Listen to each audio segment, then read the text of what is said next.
The locker problem, presented by Nuno. So what is this locker problem? Maybe you've heard of it, or maybe your math teacher just assigned you a problem dealing with a huge amount of lockers.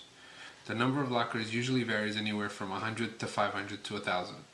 The number of lockers is actually not that important as long as you know the concept behind it. Let's take a look at this famous locker problem. Imagine you're at a school that has 100 lockers. All these lockers start off closed. You also have 100 students. Now, suppose the first student comes along and is going to open every locker. So it'll go from locker 1, 2, 3, 4, 5, 6, 7, 8, 9, so on and so forth, opening every locker. Second student comes along, and now she will close every second locker, starting with locker number 2. So she will close locker number 2, locker number 4, 6, 8, and so on. The third student comes along and changes the state of every third locker, beginning with locker number 3. So since locker number 3 is open, he will close it. Since the next one will be 6, since it is closed, he will open it. Then 9, 12, so on and so forth. The fourth student will come along and change the state of every fourth locker, beginning with number 4. Now, to get an idea of what the problem is asking, I've set up a smaller simulation of the problem with only 50 lockers. All the lockers start off closed. Again, the first student comes by and opens every single locker.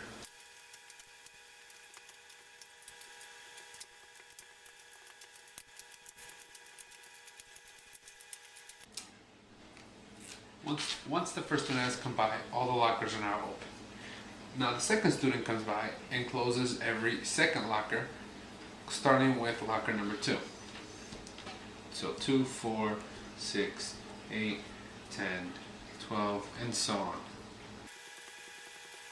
These are the only lockers that have remained open after student number 2 has passed by. Student number 3 comes, and starting with locker number 3, he changes the state of every third locker. So if it's open, he'll close it, and if it's closed, he'll open. Locker number 3 is open, he closes it, locker 6 gets open, 9 gets closed, and so on. These are the lockers that remain open after student number 3 has come by. Now student number 4 comes by and changes the state of every fourth locker, starting with locker number 4.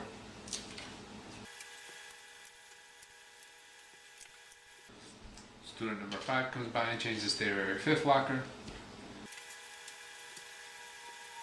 And the pattern continues until all 50 students have come by the lockers.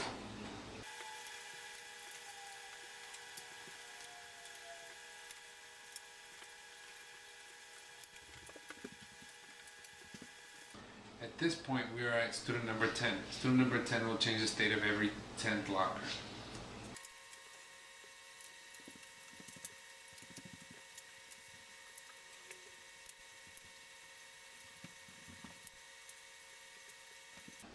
At this point, we are at student number 20.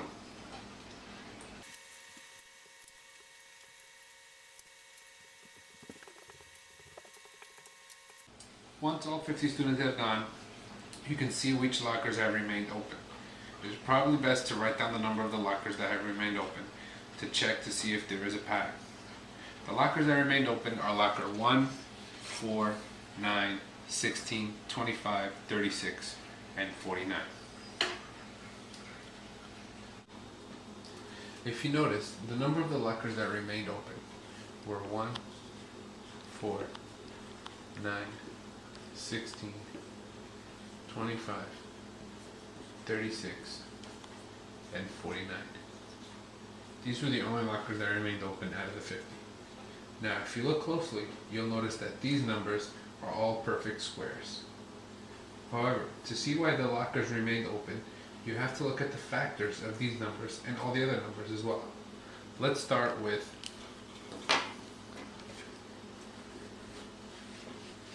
locker number 1. Now, what are the factors of 1? 1 only has one factor, which is 1. number 2, 2 has 2 factors, 1 and 2. 3 has 2 factors as well, 1 and 3.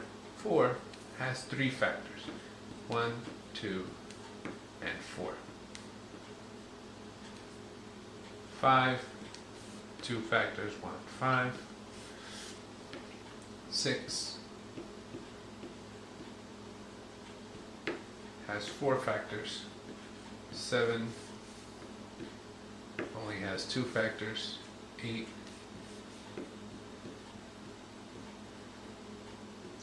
has 4 factors. And 9